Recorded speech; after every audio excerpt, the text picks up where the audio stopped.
యేసే నాకెక్కువ, ఎవరేమనుకున్నా ఎన్ని చెప్పినా ప్రభువే నాకెక్కువ. తన రక్త మాంసములు కరిగించి సనుబాలుగా నాకు పట్టించి పంచ ప్రాణములు నాపై ఉంచే కన్న తల్లి కన్నా యేసే నాకెక్కువ.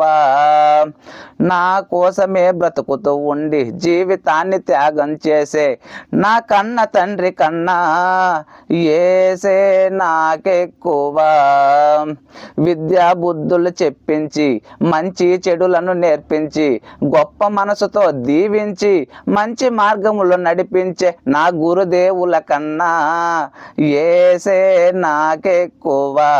ఆ ప్రభువే నాకెక్కువ, యేసే నాకెక్కువ, ఆ ప్రభువే నాకెక్కువ. ఇలా అనుకునే కొంతమంది మూర్ఖుల గురించి మీరేమనుకున్నారో కామెంట్ చేయండి. జై శ్రీరామ్. భారత్ మాతాకి జై.